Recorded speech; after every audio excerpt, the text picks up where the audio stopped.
comprendre les règles. Ok. Dans le but de comprendre les règles sous-jacentes à l'apprentissage associatif, donc chez les insectes, et d'identifier les substrats neuronaux et moléculaires. Donc, Martin Gurva va nous présenter ce travaux pendant 30 minutes. Si vous avez des questions, n'hésitez pas à les mettre dans le chat ou à les garder pour la fin, où il y a le temps réservé justement pour ces échanges. Pour ces...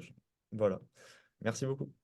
Donc, merci beaucoup Théo pour cette présentation et surtout pour l'invitation à venir présenter quelques-uns des travaux qu'on fait dans ce forum. Merci à tout le monde d'être ici. Donc, ça va être forcément une sorte de choix, petit choix arbitraire de quelques manips, puisque en 30 minutes, c'est difficile de présenter toute une thématique. Donc, je vais premièrement présenter le modèle, parce que je pense que vous n'êtes pas forcément familiers tous ou toutes avec ce modèle qui nous intéresse et qu'on suit depuis un moment, qui est celui de l'abeille domestique. Je pense que vous voyez mon écran là, c'est bon? Oui, j'espère que oui. Pardon. Oui, c'est bon, on voit. Parfait. Donc, je vais donc commencer par présenter le modèle, je vous disais, qui est un modèle intéressant pour ceux qui s'intéressent à l'apprentissage et à la mémoire, notamment l'apprentissage et la mémoire olfactive. Car ces animaux ont une capacité absolument remarquable d'apprendre et de mémoriser dans un contexte naturel. Ce que vous voyez sur l'image, c'est une abeille butineuse, et ces abeilles-là donc, ont une caractéristique qui est bien connue depuis Aristote, qui est ce qu'on appelle la constance florale.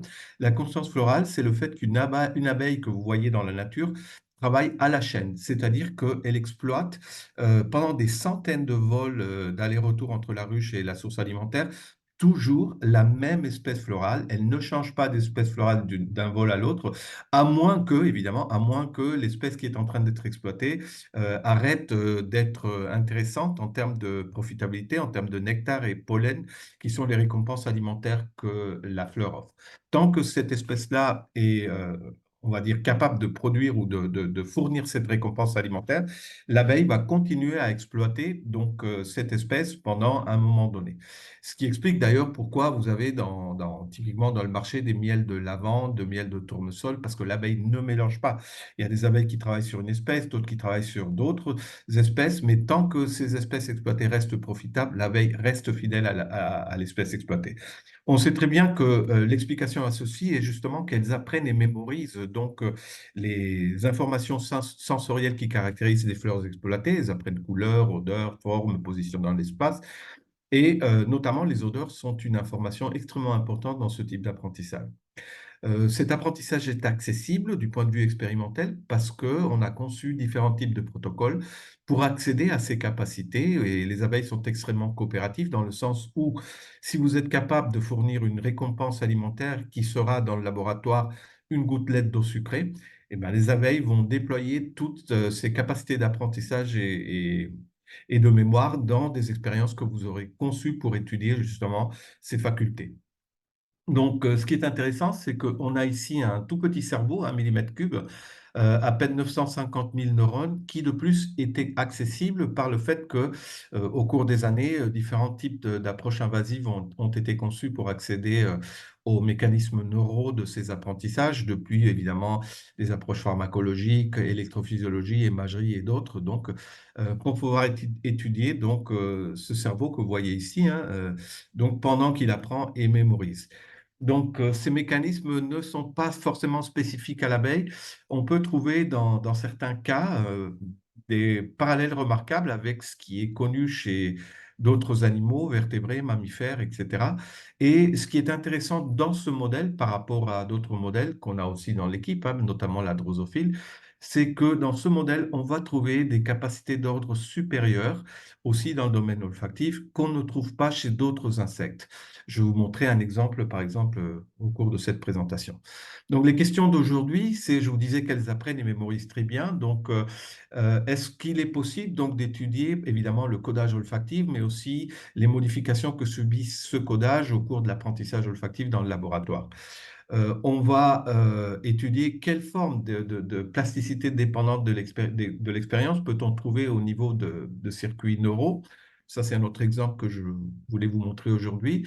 Et pour revenir à la toute dernière question que j'ai énoncée, c'est-à-dire est-ce qu'il n'y a que des apprentissages simples de simples liens associatifs, par exemple A veut dire récompense et B veut dire absence de récompense, ce qu'on attend pratiquement chez tout animal, invertébré ou vertébré, ou est-ce qu'il y a quelque chose de plus qui serait quelque part assimilé à des formes d'apprentissage supérieur? Par exemple, le cas des discriminations non linéaires que je vais aborder par la suite, les définissant plus tard. Donc, qui sont typiquement considérées une marque de traitement cognitif.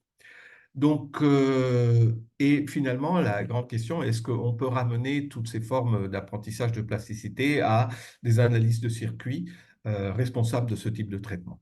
Voilà ce que je voudrais faire rapidement aujourd'hui. Je vous présente une des façons qu'on a dans le laboratoire que je vais utiliser tout au long de cette présentation pour étudier l'apprentissage et la mémoire, cette fois-ci olfactif, qui est le fait d'utiliser des protocoles ou un protocole de conditionnement contrôlé chez des abeilles immobilisées. Vous voyez ici des abeilles, hein, donc elles sont immobilisées chacune dans un le petit tube plastique ou métallique, et il y a juste la tête qui sort. Donc on se demande comment on arrive à faire ça. Ben, c'est simple, hein, on capture les abeilles butineuses quand elles arrivent à un nourrisseur, on les amène dans le laboratoire et puis on les refroidit tout simplement 4 ou 5 minutes au frigo, ce qui quelque part induire une torpeur et à ce moment-là, on peut les manipuler sans se faire piquer et on les met dans les petits tubes où elles vont récupérer pendant 2 3 heures le temps d'être affamées et de répondre à la récompense alimentaire.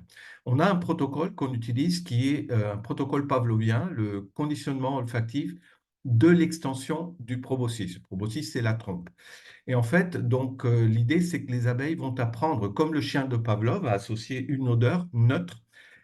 Chez Pavlov, c'était le son de cloche, par exemple, avec une récompense alimentaire. Chez Pavlov, c'était la viande. Ici, ça va être la gouttelette d'eau sucrée. Donc, voici les abeilles immobilisées hein, qui viennent dans le laboratoire pour subir ce type d'entraînement. Voici donc l'appareil. Donc l'abeille est là, là où il y a le pointeur. Il y a évidemment une caméra pour enregistrer des paramètres de latence, etc., si vous voulez employer ce type de mesure. Et donc en fait, ce qu'on a devant l'animal, c'est une sorte de canon à odeur contrôlé par Arduino qui va envoyer constamment un flux d'air propre vers la tête de l'animal. La tête de l'animal, elle est là, hein, donc.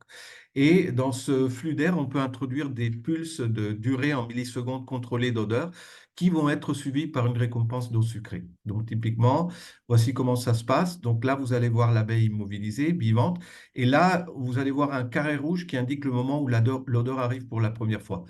Donc, il n'y aura pas de réponse particulière à cette odeur inconnue, mais juste après, il y aura l'expérimentateur qui donne l'eau sucrée par le biais d'un cure-dent imbibé dans de l'eau sucrée. Là.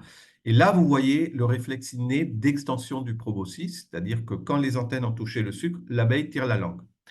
Donc, c'est comme le chien de Pavlov qui salivait, ben, c'est le même type de réaction inconditionnelle, mais il y a eu l'odeur avant. Donc, de sorte que par la suite, quand l'animal perçoit l'odeur toute seule et en absence de sucre, vous allez voir ce qui se passe.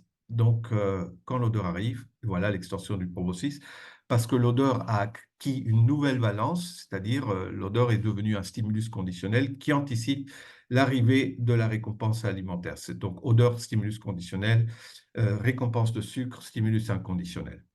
Donc, ceci marche très bien et très vite parce que là, vous avez vu juste un essai, une fois à odeur sucre. Et si je vous présente, par exemple, la réponse typique d'un ensemble d'abeilles, d'un groupe d'abeilles, au cours de 6 essais, 6 fois à odeur sucre, vous obtenez quelque chose comme ça. Ça, c'est les réponses conditionnées à l'odeur. Vous voyez que, bon, au bout d'une fois, déjà la moitié d'abeilles a appris. Et au bout de 2 fois, ben, pratiquement, vous êtes à 80-90% des abeilles de votre groupe qui a appris à répondre à l'odeur. Ici, une odeur que j'appelle A plus à récompenser. Ça marche très bien à un point tel que vous pouvez garder vos abeilles dans un incubateur au noir en les nourrissant régulièrement et sans autre odeur qui vienne interférer pendant cette période-là. Et si vous ramenez vos abeilles 2 semaines plus tard, le temps utile de la vie d'une butineuse, donc au laboratoire, et vous dites maintenant, te souviens-tu, qu'est-ce que tu as eu il y a 2 semaines? C'était A, c'était B ou C. Typiquement, les réponses que vous obtenez, c'est ça. Ce qui fait que ces abeilles sont typiquement un bon modèle pour étudier la mémoire olfactive. Donc, bon, on l'a fait dans plusieurs articles, hein. Mais, et surtout, l'avantage, c'est que cet animal donc, permet l'accès au cerveau pendant qu'il se comporte, puisque la cuticule, donc la surface du corps d'un insecte, c'est juste une sorte d'armure, hein, qui n'a pas de terminaison de douleur, etc. Il faut simplement perfuser constamment le cerveau pour éviter qu'il se dessèche étant exposé à l'air, mais l'animal va vous montrer le comportement et vous aurez accès au cerveau pendant ce que vous avez vu pendant le film. Donc, juste pour vous introduire un petit peu ce circuit olfactif qui est différent de ce que peut-être vous connaissez. Les récepteurs olfactifs se trouvent au niveau des antennes. On a à peu près 60 000 récepteurs olfactifs logés dans des structures spécialisées, des poils sensoriels, ok, qui se situent au niveau de l'antenne. Tous ces récepteurs donc envoient leur information par un nerf antennaire qui va parcourir toute l'antenne, qui regroupe donc les axes des récepteurs olfactifs. Et arrivé vers le cerveau, oui, la première structure de traitement des odeurs, c'est ce qu'on appelle le lobe antennaire. Et ça va vous parler parce que cette structure-là ressemble énormément aux bulbes olfactives, dans le sens où elle est faite certainement de glomérules aussi, mais parce que même la connectivité à l'intérieur de ce lobe antennaire, euh, bon, à l'équivalent de ce qui seraient les cellules mitrales qui projettent vers la structure d'ordre supérieur. Donc, on a aussi des connexions GABAergiques latérales, etc., etc. Donc, de là, on passe à une structure mal connue qui s'appelle la corne latérale. On a fait des études là-dedans, mais j'en parlerai pas aujourd'hui, malheureusement. Mais on passe aussi à une structure qui est quelque part le but ultime de ceux qui s'intéressent à l'apprentissage et à la mort chez l'insecte. C'est ce qu'on appelle les corps pédonculés ou corps en champignon, en anglais mushroom bodies. C'est quelque part la fin du chemin. Et c'est des structures réputées pour être associées aux mémoires à long terme. Vous avez vu des mémoires à long terme, d'ailleurs, je vous ai montré qu'elles pouvaient se rappeler parfaitement 2 semaines plus tard. Eh bien, typiquement, ce type de mémoire est associé à ces structures-là. On le verra après. Donc, voici juste un hémisphère, c'est-à-dire je vous montre juste cette partie-là. Ce que vous voyez ici, hein, c'est les lobes optiques. Je les supprime parce qu'on ne va pas parler de vision aujourd'hui. Et voici donc un hémisphère. Encore une fois, le lobe antennaire, je vous disais, ça ressemble au bulbe olfactif. Les neurones de projection, donc équivalentes cellules mitrales, qui partent vers les structures d'ordre supérieur, la corne latérale ici, et un des deux corps en champignon, hein, vous voyez ici, le mushroom bodies. Donc, première question, c'est cette découverte qui a été faite au temps où j'étais à Berlin avant de venir en France. Ce n'est pas un neurone olfactif, mais c'est intéressant quand même. C'est la découverte de ce neurone appelé VAMMX1, Ventral Unpaired Median Maxillar 1 Neuron, c'est les sigles, qui est un neurone impair, donc qui vient couvrir pratiquement tout le cerveau et notamment le circuit olfactif. Donc, vous voyez, ça, c'est le cerveau que vous avez vu, hein. Je vous récapitule. Ça, c'est les fameux lobes antennaires avec les glomérules. Là, il y a la corne latérale. Et ça, c'est les mushroom bodies, okay, les corps en champignons. Ça, c'est le circuit olfactif typique. On vient de l'antenne, hein, là, etc. On vient de l'autre antenne ici, etc. Là, vous voyez le neurone à la même échelle que le cerveau entier. C'est un cerveau géant, OK, et qui vient contacter le circuit olfactif dans ses points clés. C'est un neurone qui libère de l'octopamine, ok, et à ces endroits clés du circuit olfactif. Donc, ceci a été étudié par Martin Hammer, qui faisait sa thèse à ce moment-là à Berlin, où j'étais. Et donc, Martin a caractérisé ce cerveau. Il s'est demandé si c'était un neurone olfactif. Il a vu qu'il ne répondait pas du tout à des odeurs. Et il s'est dit, est-ce que ça serait peut-être le neurone qui vient instruire le circuit olfactif sur la présence du sucre? Est-ce que ça serait le neurone qui, une fois le circuit olfactif activé, dit il y a du sucre? Donc tu fais l'association. Effectivement, il a donné du sucre là, ici, et il voit ici que le neurone commence à réagir à la présence du sucre donné sur les antennes. Ça, ici, ce que vous voyez, M17, c'est juste un muscle qui contrôle l'extension du proboscis. Donc, quelque part, vous voyez, le neurone s'active et juste après, donc, l'abeille essaye de tirer la langue. Donc, il a fait une expérience très jolie où ce qu'il fait, c'est qu'il donne une odeur, ok, en pre-test. Donc, cette odeur n'a aucun sens à ce moment-là. Donc, il va voir si le neurone, s'il y a des réponses d'extension du proboscis en regardant ce fameux muscle qui contrôle l'extension du proboscis. Et ensuite, il va faire un conditionnement. Mais ce conditionnement va être virtuel, il n'est pas réel.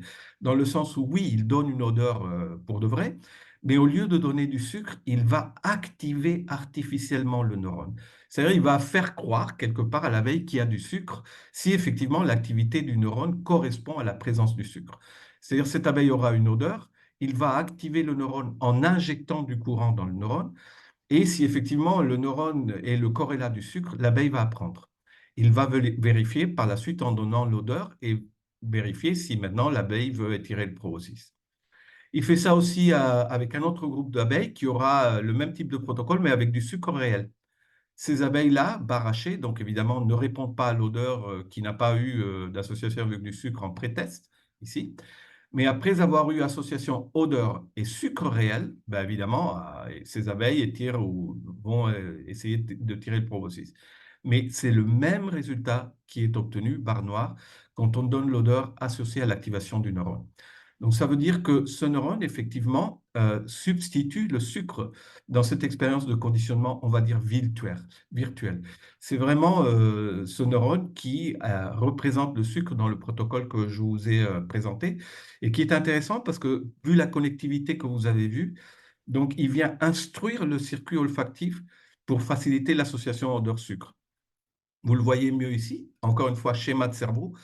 Antenne, hein, on arrive de l'antenne, le fameux lobe antennaire et ses glomérules, on va le voir mieux après, hein. Les neurones de projection qui partent vers les mushroom body, les corps en champignons, ça c'est le circuit olfactif.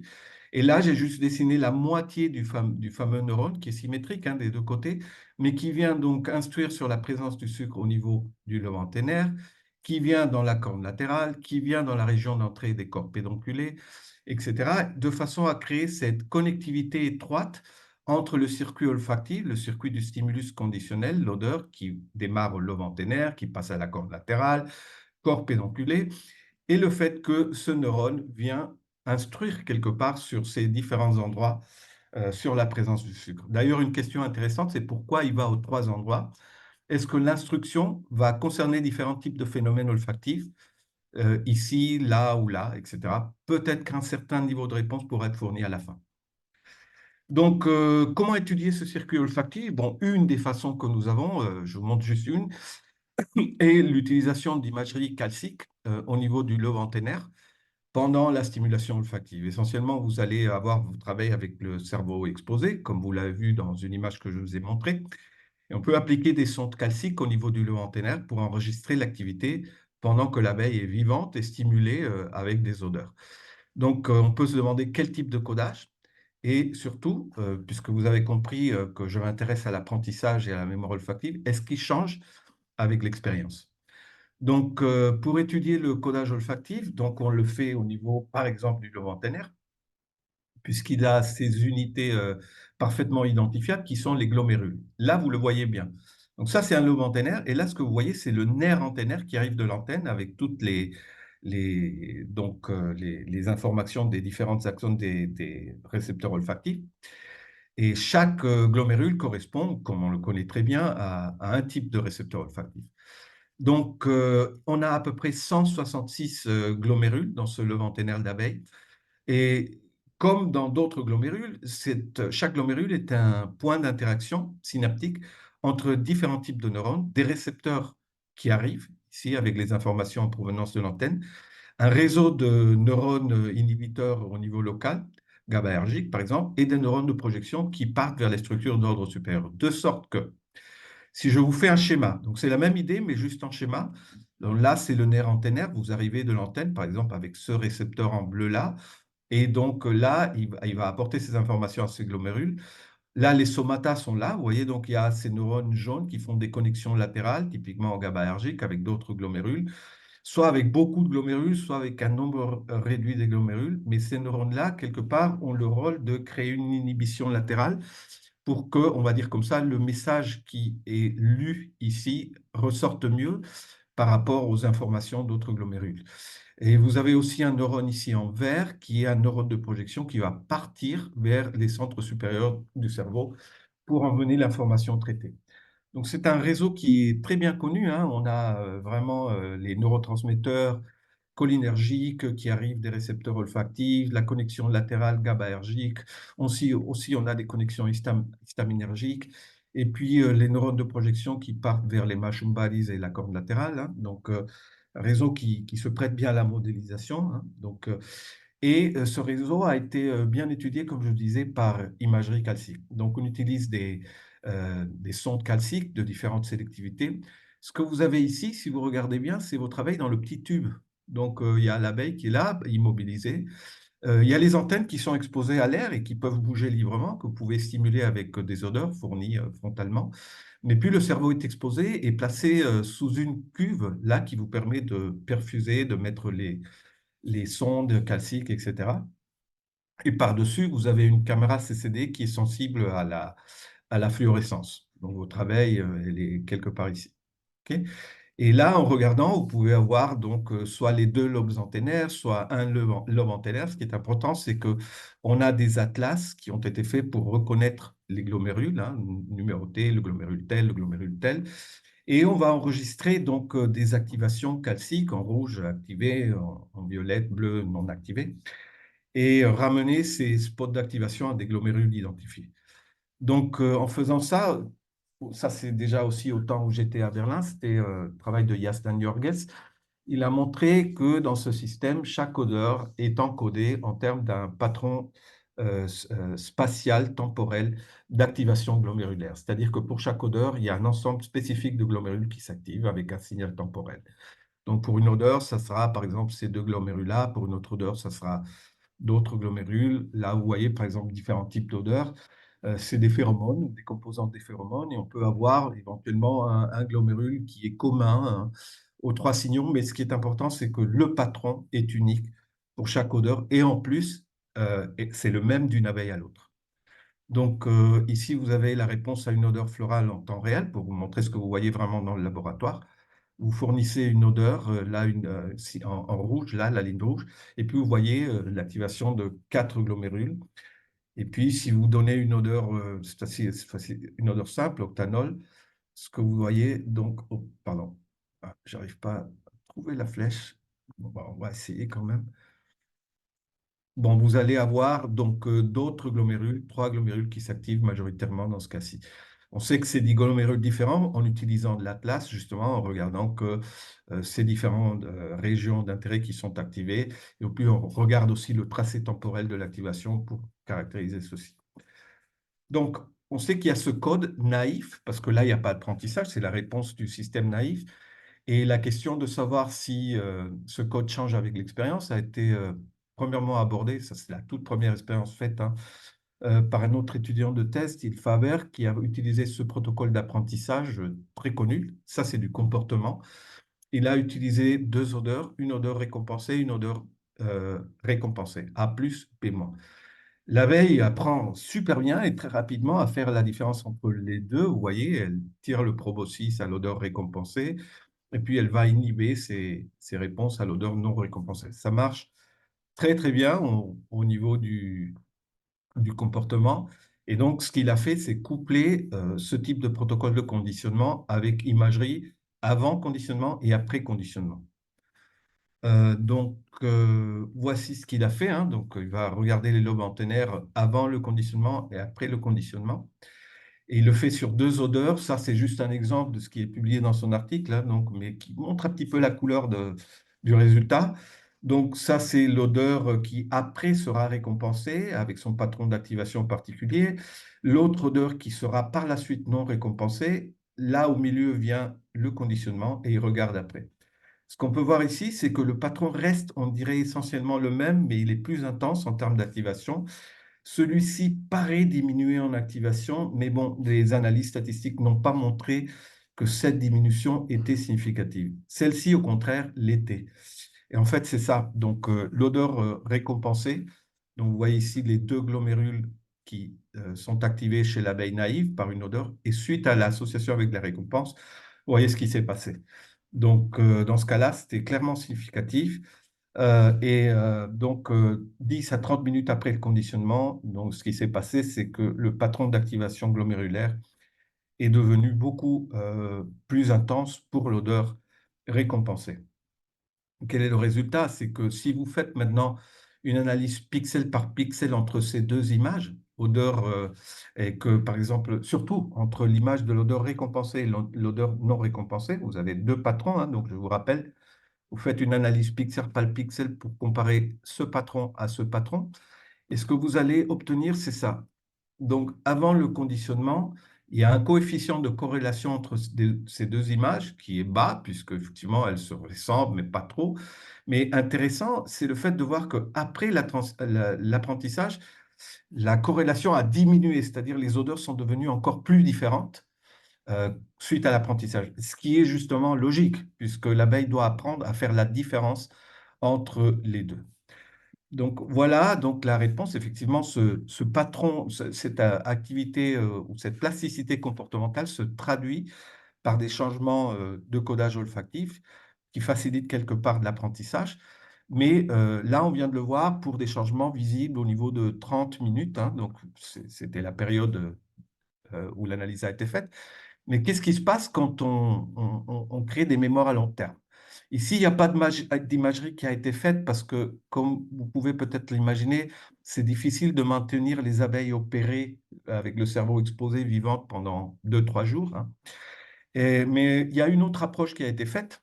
OK? Donc, c'est pour vous montrer aussi autre chose qu'on peut faire sur ce modèle et qu'on fait dans l'équipe pour répondre à la question comment ces centres olfactifs changent pendant la formation de la mémoire à long terme. Là, surtout, ce qu'on va regarder, c'est les corps pédonculés, ok, qui sont là, qui sont cette structure, je vous disais, qui sont typiquement associées à la mémoire à long terme, vue frontale, hein, vue latérale. Et, euh, et donc, c'est des centres multimodaux, c'est ça qui est intéressant aussi, puisque les entrées olfactives sont dans cette région-là, ok, appelée la lèvre, lip.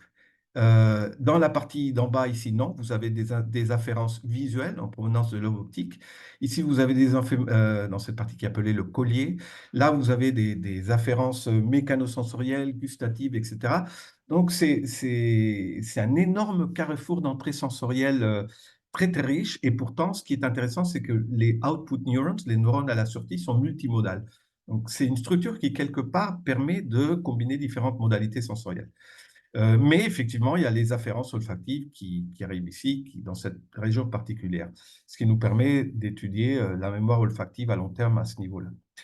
Euh, mais bon, donc pour revenir à la question, donc bon, voici juste un cerveau en 3D et on regarde ici les différentes structures du cerveau. Encore une image du cerveau. Vous connaissez déjà les lobes antennaires et les glomérules, on en a parlé, et je vous disais que de là, on part vers les mushroom bodies, les corps en champignons. Vous les voyez très bien ici, hein, les corps en champignons. Et là, on va parler d'architecture cellulaire, donc de ces corps en champignons, surtout parce que au niveau de la région d'entrée, hein, je vous disais partie olfactive, visuelle, etc. Donc, on a des microglomérules, vous allez le voir. Donc là, je vais vous élargir cette partie-là, qui est la région d'entrée des corps pédonculés. Et si je l'élargis, vous voyez ça, hein, donc, ça, c'est la fameuse lèvre. Je viens de dire que c'est là où arrivent les afférences olfactives, hein, des neurones de projection. Ça, c'est le collier. Je vous disais que c'est là où arrivent les afférences visuelles en provenance des lobes optiques, ce que vous êtes en train de voir. Je vais élargir encore plus. Et là, vous voyez que cette partie-là, la partie voyez ces microglomérules, hein, vous voyez, il y a un paquet ici. Vous voyez aussi la taille, donc, puisque là, vous voyez un des microglomérules, 3 microns, hein, c'est vraiment infime. Et vous voyez deux couleurs parce qu'on a marqué les neurones donc, présynaptiques en rouge et les neurones qui constituent proprement dit les corps pédonculaires en vert. C'est ce qu'on appelle les kenyoncèles. Vous voyez ces boutons-là, donc des centaines de ces boutons-là, et chacun est un microglomérule. C'est quoi un microglomérule? Mais en fait, il faut imaginer tout simplement que vous avez un neurone de projection qui arrive de la structure précédente, du lobe antennaire, qui arrive là en disant, moi j'apporte cette information, qui est entouré par des petits neurones appelés les cellules de Kenyon, qui sont ici en vert, hein, qui sont celles qui forment le mushroom body. Et donc, ce que vous voyez ici, à chaque point, c'est le point d'interaction synaptique entre le neurone qui arrive en emmenant une information olfactive et les neurones qui l'entourent et qui, entre guillemets, prennent l'information. Donc, c'est ce que vous êtes en train de voir ici. Et donc, l'expérience ici a été faite pour étudier s'il y avait des changements plastiques au niveau de cette connectivité quand les abeilles forment des mémoires à long terme. C'est une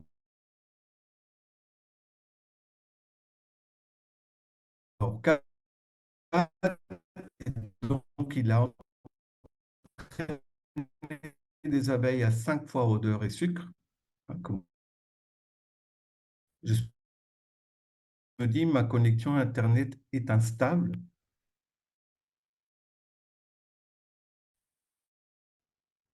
Donc, j'espère que ça va marcher.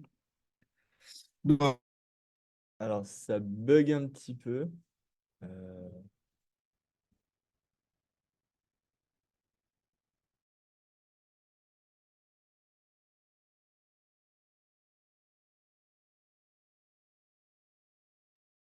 Alors, moi, je vous entends plus, Martin. Donc, je sais pas si c'est pareil pour tous les participants. Oui, on n'entend plus non plus. D'accord, ok. Donc, il doit y avoir un petit problème sur sa connexion. On va attendre quelques minutes et voir. Ouais.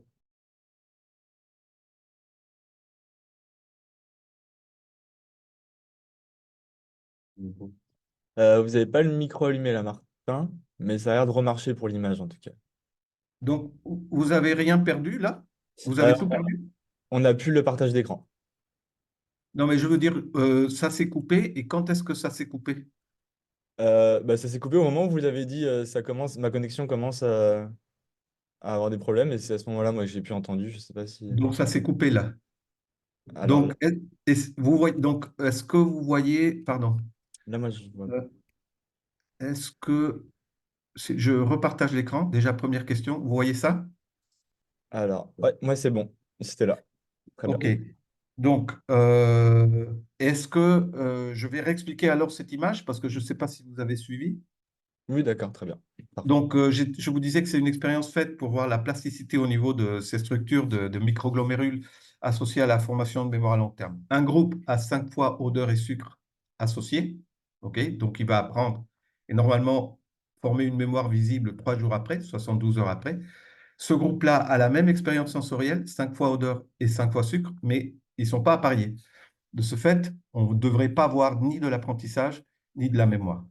Il y a un autre groupe qui a apprentissage comme ici, mais qui va subir une injection d'actinomycine D, qui est un bloqueur de la synthèse protéique, avec l'idée que s'il y a une mémoire à long terme et qu'on bloque la synthèse protéine, ben, la mémoire ne devrait être plus là. Et on devrait voir donc quelles sont les conséquences sur cette organisation synaptique des microglomérules que je viens de vous décrire. J'espère que vous avez pu rattraper avec moi. Donc, voilà, donc on va continuer. Donc voici, je vous disais le résultat. Au jour 1, il fait, ça c'est le comportement des abeilles, il les entraîne, hein, donc, et pour l'instant il y a juste le comportement. Donc le groupe qui a odeur et sucre à parier apprend, et même le groupe actinomycine, parce que l'actinomycine n'est pas encore arrivé, hein, c'est, à ce moment, à ce stade c'est le même groupe. Après, il va être sous-divisé, hein. Un va rester intact et l'autre va subir l'injection d'actinomycine, mais jusque-là, c'est le même groupe.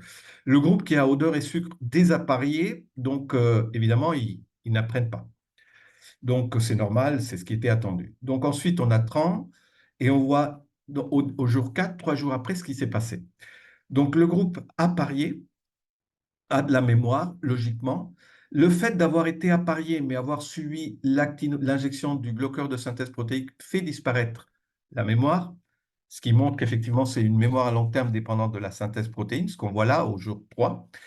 Et le groupe, évidemment, qui n'avait pas appris, logiquement, n'a pas de mémoire. Mais c'est là où ça devient intéressant parce que ces différents groupes-là, maintenant, vont être analysés au niveau de leurs microglomérules, au niveau des corps pédonculés.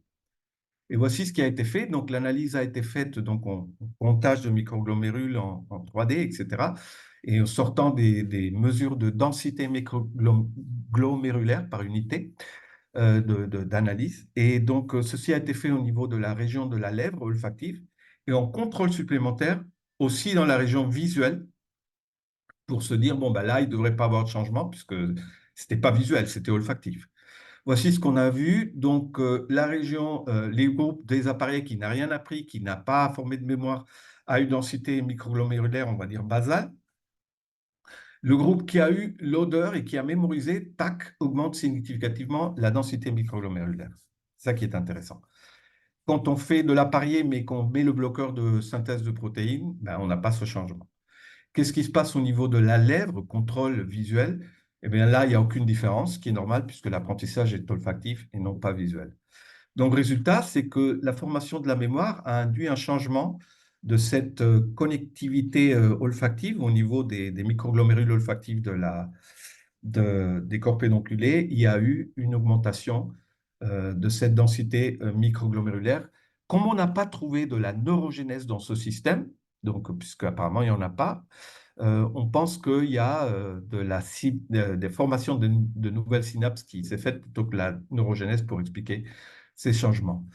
Donc, on voit que ce circuit olfactif sont plastiques, que ces changements dépendent de la synthèse de protéines et que donc on pourrait essayer d'expliquer ça par une spinogénèse, on va dire comme ça, pour expliquer cette augmentation de la densité microglomérulaire avec la formation de la mémoire à long terme.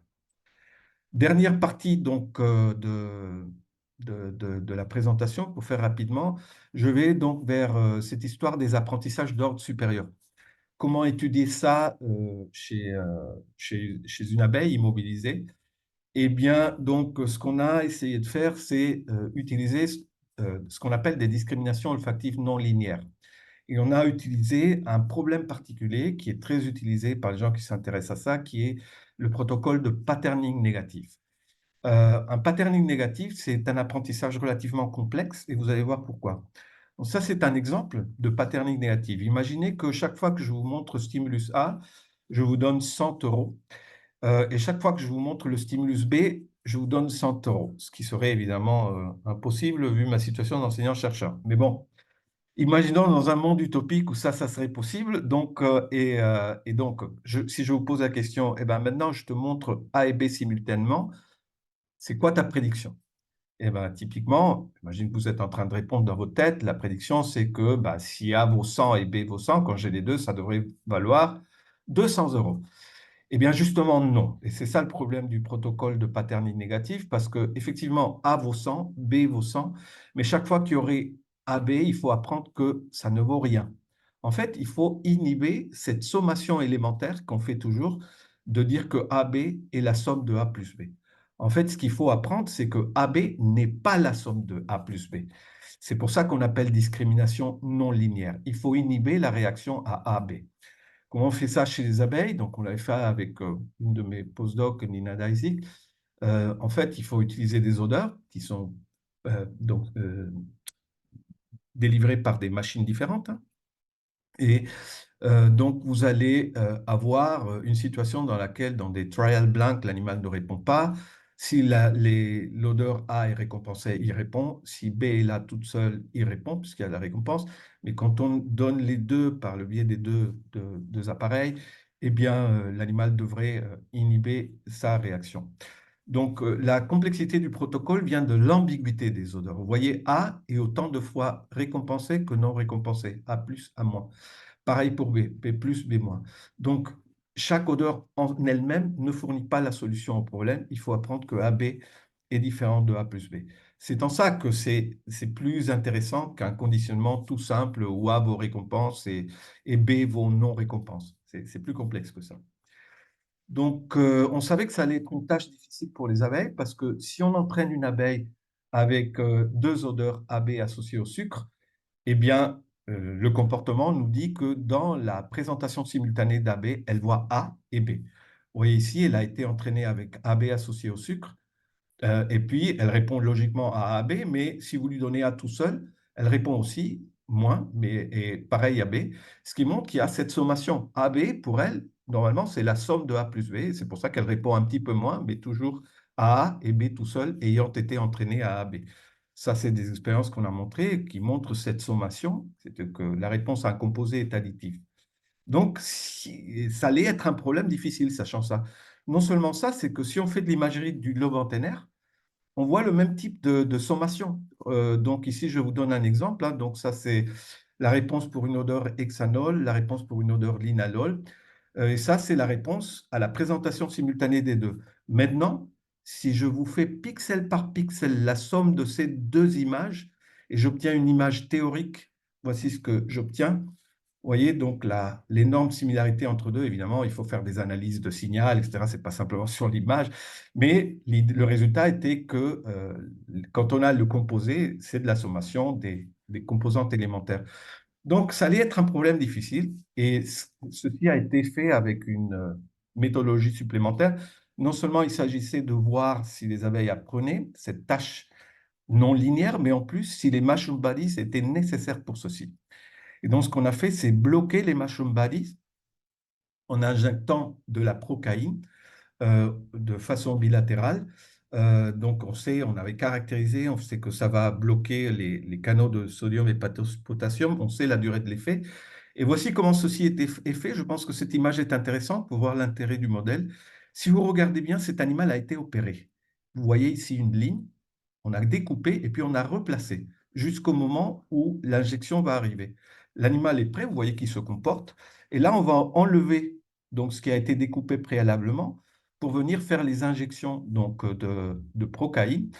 Donc là, il y a un corps pédonculé, il y a l'autre. Bon, évidemment, dans l'image, on ne le voit pas très bien, mais dans le laboratoire, on le voit bien. On va placer l'injection au niveau des calices, des corps pédonculés. Donc, on utilise un colorant pour voir qu'il reste là, dans l'endroit du poids moléculaire similaire. Et donc, là, on voit la petite tache de l'injection. Là, on va la voir aussi. Et puis, ce qu'on fait une fois les injections réalisées, ben, on replace la casquette, on va dire comme ça, et l'animal est prêt à aller vers l'expérience. Donc, ici, ce que vous voyez, c'est le comportement d'animaux contrôle, injectés avec de la solution saline. Et déjà, c'est intéressant parce que, premier résultat intéressant, ils arrivent à résoudre la tâche. Vous voyez qu'au début, ils ont du mal. Ce que vous voyez ici, c'est la réponse à AB-, donc ils ne devraient pas avoir de réponse. Et la réponse à A tout seul et à B tout seul, on a fait juste une courbe pour les deux, hein, mais vous voyez qu'au début, ils ont du mal à faire la différence entre les deux situations, mais à la fin, ils répondent plus à A tout seul et B tout seul qu'à A bémol. Donc, si je vous montre juste ce point-là, pour éviter de présenter plein de courbes, si je vous montre juste ce point-là, c'est ce que vous avez. Hein. Donc, vous voyez que, pardon, ils répondent plus à A tout seul ou à B tout seul que à A, B-, qui, donc, effectivement, et donc, ils arrivent à résoudre le problème. C'est déjà très bien. Les abeilles sont capables de ce type de discrimination non linéaire. Mais que se passe-t-il si on a bloqué les corps pédonculés? Ça, c'est les animaux, cette fois-ci, injectés avec de la procaïne. Et là, quand vous faites ça, eh ben, il n'y a plus de solution possible au problème. Donc, est-ce que c'est parce que la procaïne a peut-être bloqué le traitement olfactif en général?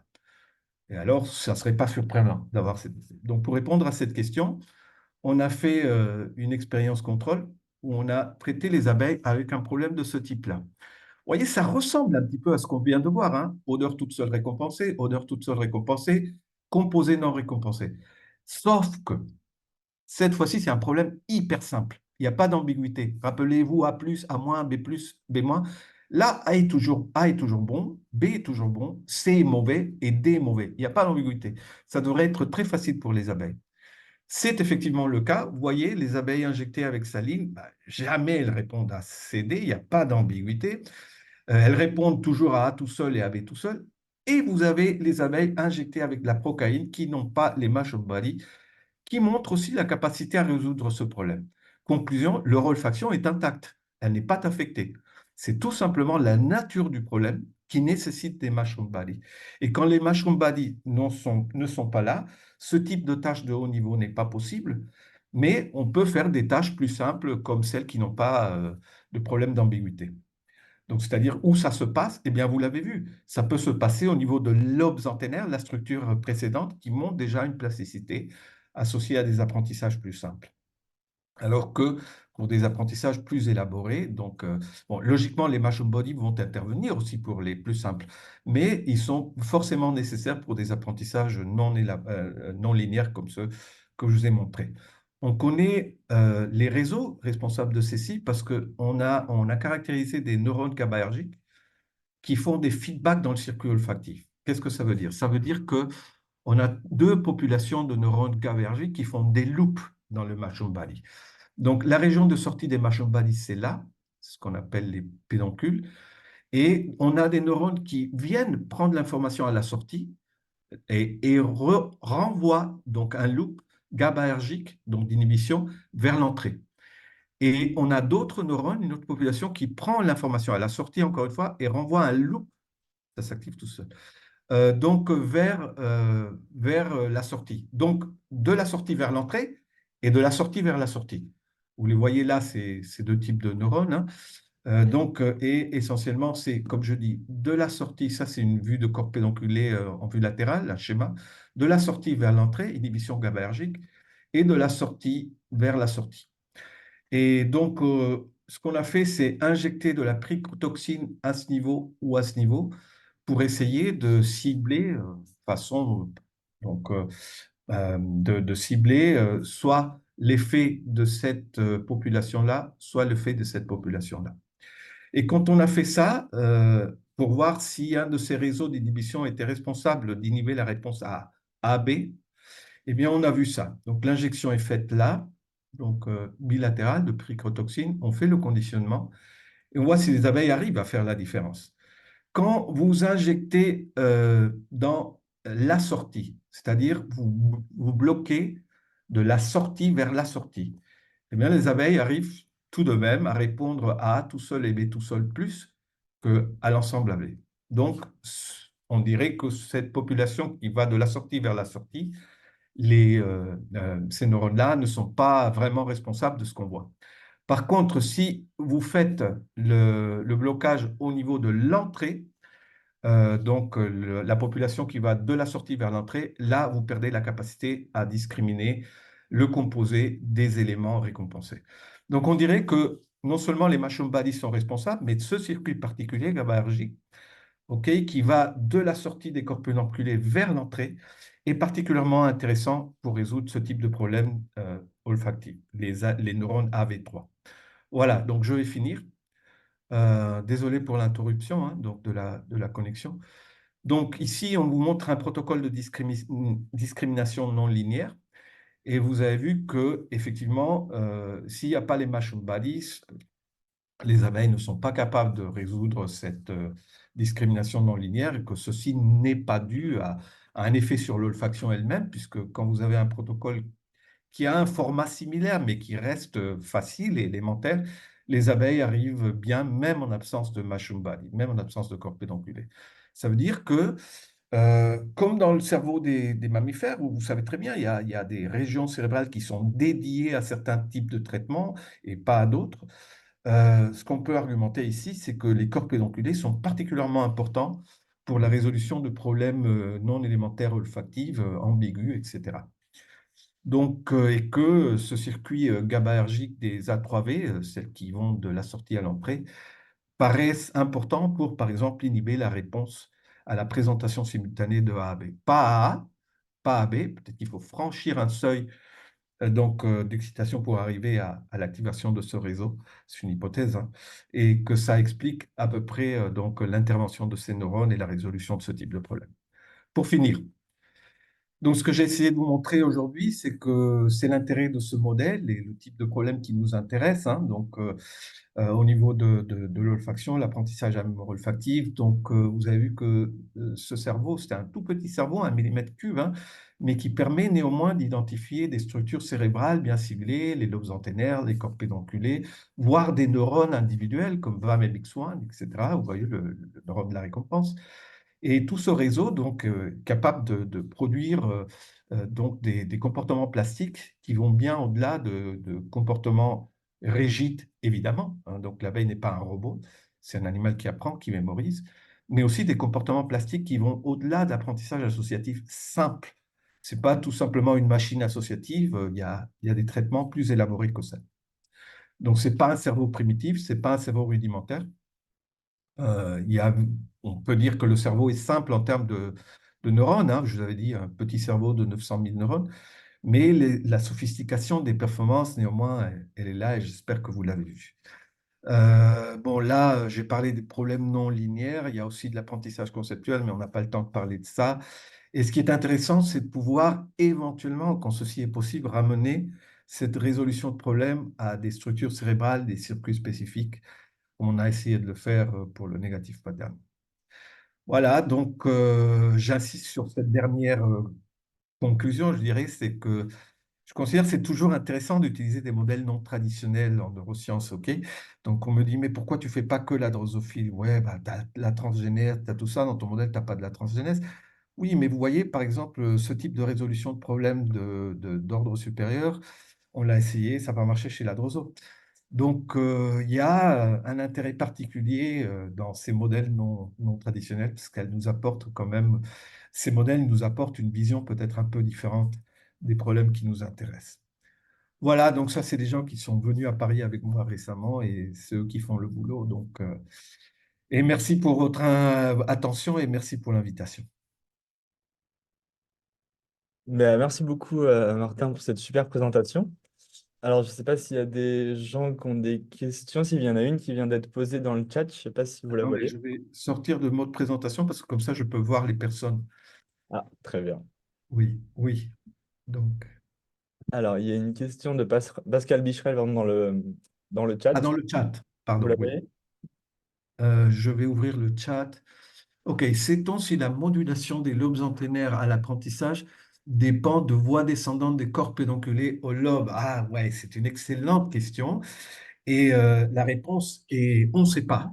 On sait qu'il y a des voies qui ont été rarement étudiées, rarement caractérisées. Mon hypothèse est que oui, je suis convaincu que c'est le cas, mais on n'a pas pu vraiment caractériser parce que c'est pas un réseau conséquent. Je veux dire par là, c'est que par exemple les AV3, les A32, c'est des tracts de neurones qu'on peut bien voir, bien cibler, etc. Là, c'est vraiment un nombre très limité de neurones. On peut dire peut-être que parce que c'est limité, ça ne joue pas un rôle important, mais ils vont là pour une raison particulière. Donc, Pascal, donc merci pour la question. C'est un sujet qu'on a en pending question. Moi, je pense qu'il y a quelque chose, mais on n'a pas pu étudier pour l'instant quel est l'effet de cette voie descendante. Oh oui, je vois une question de Mustapha. Des abeilles anosmiques peuvent-elles exister dans la nature? Je pense pas, parce que bon, comme vous avez vu dans l'introduction, l'olfaction guide tout le butinage. Bon, pas seulement l'olfaction, il y a la vision, mais ce qui est important, c'est que tous ces signaux qui guident le butinage le guident à différents rangs de distance. Quand elles s'approchent des fleurs à une certaine distance, c'est surtout la vision qui prédomine. Il y a des expériences qui montrent ça, hein. Donc, et puis, c'est plus près, donc la reconnaissance finale est faite avec les odeurs. Je pense que vu l'importance des odeurs, de l'apprentissage olfactif pour ce travail à la chaîne si efficace, je pense qu'une abeille anosmique ne survivrait pas forcément dans... j'ai jamais vu ça, mais j'y crois pas trop. Moi, j'avais une question, parce que vous avez expliqué du coup en introduction que les abeilles, elles allaient avoir, elles allaient avoir une espèce de fleur préférentielle, où vous allez aller toujours sur la même fleur tant qu'elle est profitable pour elles. Est-ce qu'elles sont performantes sur des apprentissages avec des tâches changeantes, où par exemple l'odeur associée à la récompense va évoluer au fur et à mesure du temps? Tout à Euh, fait. Donc, ce que Théo pose comme question, c'est très important et c'est une caractéristique fondamentale des abeilles que je n'ai pas montré aujourd'hui parce que bon, il n'y avait pas le temps, hein. C'est-à-dire, quelle est la capacité d'une abeille, on peut traduire la question comme ça, à inverser ce qu'elle a appris. Puisque, et évidemment, je pense que ceux qui travaillent sur l'apprentissage olfactif savent très bien qu'il y a un protocole typique qui est utilisé pour étudier cette capacité chez l'animal, qui est en anglais, c'est reversal learning. En français, je crois que c'est l'inversion des consignes. C'est typiquement, vous avez deux odeurs, A plus, B moins, A récompensé, B non récompensé, et l'abeille apprend à faire la différence. Et à un moment donné, tac, vous changez, ça devient V plus, A moins. Et on voit jusqu'à quel point un animal est efficace et rapide pour désapprendre et réapprendre et apprendre la nouvelle consigne, on va dire comme ça. Bon, ben ça a été archi étudié chez les abeilles. Et pour répondre à ta question, elles sont hyper rapides pour faire ça. Un essai suffit pour que, malgré le fait d'avoir été sur plusieurs essais, A plus, B moins, A plus, B moins, hein, ben, tu changes la règle et au bout d'un essai, tac, rapidement, elles ont switché. Donc, elles sont très bonnes. Et ça revient un peu à ce que je disais à Mustapha. Donc, ça, c'est forcément lié à leur capacité à très rapidement changer vers des nouvelles sources olfactives si une source olfactive considérée fiable ne l'est plus. Il faut qu'elle soit très, très efficace pour traquer ces changements dans la nature puisque la survie de la colonie dépend de leur capacité à ramener la récompense. Donc oui, effectivement, ce protocole a été étudié, elles sont très bonnes à inverser. D'accord, très bien, merci beaucoup. Alors, est-ce qu'il y a d'autres questions? Vous pouvez lever la main dans la conversation directement ou les poser dans le chat. Euh, Et moi, j'avais une autre question, du coup, par rapport à ces règles changeantes, on peut se dire que si elles sont aussi performantes dans ce changement de règles, est-ce que c'est parce que c'est quelque chose qu'elles retrouvent naturellement dans la nature avec justement ces périodes de floraison qui vont changer et donc elles vont devoir s'adapter à ce qui est disponible dans l'environnement? Tout à fait. Donc, c'est une caractéristique de l'abeille domestique, de l'abeille européenne, c'est-à-dire qu'elle vient de biotopes où, et ça pose d'ailleurs une autre question, mais je vais finir par te répondre. Donc, ça vient, elle est associée donc évolutivement à des biotopes où il y a des floraisons, comme on dit en anglais, predictables. Tu sais, une floraison, elle est là pendant une période, puis elle disparaît, il y a une autre qui arrive. Donc, cette biologie est associée à ça. Donc, mais une question qui me tracasse, c'est il y a des abeilles tropicales, c'est des espèces différentes qui habitent dans les tropiques et où les floraisons sont tout à fait différentes par rapport à ce qu'on connaît dans nos milieux euh, européens, etc., puisque là, il n'y a pas ça. Là, il n'y a pas la floraison de l'espèce A pendant telle période, ensuite l'autre, etc. Dans les tropiques, il y a une fleur qui apparaît, tac, au jour suivant, elle n'est plus là. Une autre, c'est des floraisons sporadiques, changeantes tout le temps. Et en plus, non pas avec une grande région où il y a t'as le champ de lavande ou le champ de tournesol, ou, etc. Mais vraiment, c'est plutôt ponctuel et changeant tout le temps. Et un truc qui m'intéresserait, c'est par exemple aux capacités d'apprentissage, de généralisation olfactive de ces abeilles tropicales. Mais bon, aller dans les tropiques étudier ça, c'est pas évident. Et surtout qu'on ne peut pas les faire venir en Europe pour les installer. Bon, c'est interdit, logiquement. Donc, mais c'est une question, tu vois. Donc, par rapport au contexte naturel, et sachant que pas toutes les abeilles sont les mêmes. Donc, et peut-être qu'il y a des stratégies de traitement de l'information différentes selon le milieu où l'espèce a évolué. Alors, merci beaucoup pour votre réponse. Je viens de voir qu'il y a une personne qui est Star qui a mis un message donc, dans le chat.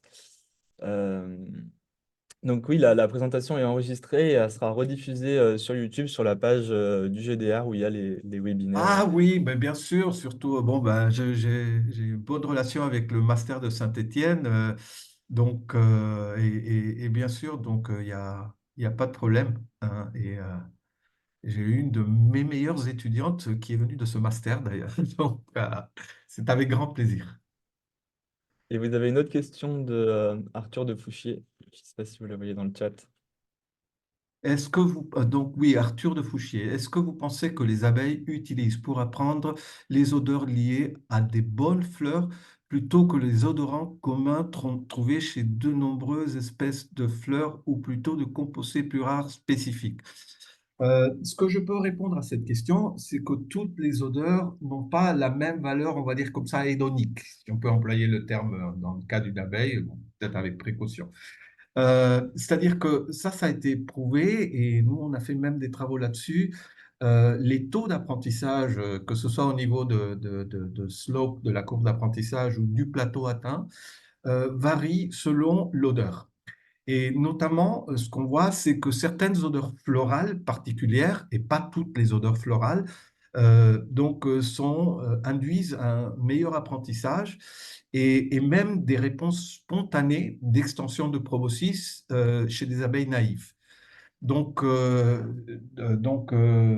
n'ai pas en tête tous les noms des molécules qu'on a prouvées, mais l'inalol, par exemple, c'en était une, malgré le fait qu'elle est commune à plusieurs fleurs, hein, mais bon, il y a d'autres odeurs qui sont communes à plusieurs fleurs, et néanmoins, elles n'induisent pas ce biais d'améliorer l'apprentissage et la mémorisation, ou d'être une odeur qui induit des réponses spontanées, appétitives, d'extension de proboscis qu'on ne voit pas pour la plupart des odeurs.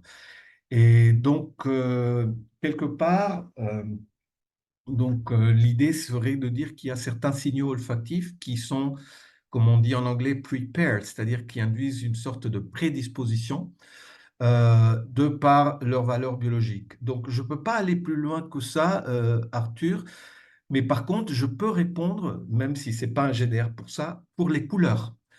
Puisque effectivement, ce qu'on avait vu sur les couleurs, c'est exactement le même type de résultat. Certaines longueurs d'onde sont bien mieux apprises que d'autres et favorisent la mémorisation aussi. Et là, par contre, j'avais eu un groupe de thésards, deux thésards allemands qui ont fait un travail délirant et de fou, mais c'était des globetrotters aussi, c'est-à-dire on a eu un financement et ils sont allés parcourir plein de biotopes européens partout dans les montagnes, les Alpes, je sais pas, Europe, ici et là, pour mesurer le spectre de réflexion de plein de fleurs dans la nature, les longueurs d'onde produites, et en parallèle analyser la récompense de nectar offerte par ces fleurs-là. Donc, ils ont fait un double travail, nectar et spectre visuel. Et ce qu'ils ont trouvé, bon, évidemment, c'est une corrélation, hein, une corrélation ne montre pas de choses, mais ce qui est intéressant, c'est que les longueurs d'onde que les abeilles préfèrent, qu'elles apprennent mieux et mémorisent mieux, sont les longueurs d'onde qui, dans la nature, dans les fleurs naturellement exploitées par ces abeilles, sont celles qui sont associées à des meilleures récompenses de nectar. Donc, est-ce que c'est pareil pour les odeurs? On ne le sait pas, mais bon, c'est intéressant de voir pour les couleurs, c'était le cas. Donc, je vois une question de Pascal à Bicherel. Avez-vous observé des patterns facilement discriminables, par exemple, où on aurait EF détecté, codé de manière suffisamment différente de EEF pour être considéré comme une odeur différente? Euh, ok, donc c'est vrai que les patterns diffèrent. Mais dans les expériences où on a stimulé avec des stimuli composés, hein, donc là je parle de stimulation d'abeilles naïves. Donc il n'y a pas l'entraînement à faire la discrimination en négatif patterning, etc. C'est juste quelle est la représentation du stimulus composé au niveau du lobe antennaire. Ce qu'on voit, c'est que dans la plupart des cas, ça reste très sommation, quoi. C'est le stimulus composé. Bon, ça peut le reproduire moins ou plus. Pourquoi moins ou plus? Parce que parfois, tu peux avoir une des deux odeurs, si tu fais des composés binaires, qui est plus dominante que l'autre. Et alors, la représentation du composé est biaisée vers l'odeur dominante. C'est pas juste de la sommation, mais bon, c'est tout simplement, ça reste quelque part de la sommation, mais c'est tout simplement que dans A à B, A domine, et donc la représentation de A à B va plutôt vers A que dans une sorte de balance entre A et B. Ça, on l'a observé. C'est-à-dire que ce type de biais, ça a été observé dépendant de l'odeur. Mais chez des abeilles naïves, ça restait plutôt sommation. Ce qui est intéressant peut-être et qui rejoint ce que j'ai dit à la fin, c'est que si on va peut-être aller enregistrer dans des structures d'ordre supérieur, on commence à perdre progressivement la linéarité. C'est-à-dire que la linéarité est plutôt au niveau du lobe antennaire, mais plus on va vers des structures d'ordre supérieur, plus cette linéarité commence à disparaître. Et peut-être que si le problème le sollicite et recrute des réseaux comme les A3V fameuses, eh ben c'est comme ça qu'on fait perdre la linéarité. Hypothèse, question. Mais oui, je ne pourrais pas dire, Pascal, qu'il y a eu une stimulation avec un composé AB. Ah oui, où je dis, ah oui, c'est radicalement différent de A et de B. Vous pouvez plus ou moins toujours repérer une partie de A et de B avec des biais envers l'un ou l'autre, ou une représentation équilibrée entre les deux. Mais dans ce qu'on a fait chez des abeilles naïves, c'était plutôt comme ça. Très bien. Ben, encore merci, Martin, pour cette super présentation et ce moment d'échange. Euh, Merci à tous pour avoir été ici. Je vois en plus, maintenant que je vois la liste, je vois plusieurs amis là-dedans, là où je peux reconnaître les noms, et je leur dis bonjour et merci d'être venus. ben, encore merci à vous, Martin. Donc, allez, merci Théo. Bonne journée à vous tous. Bonne journée. Allez, au revoir.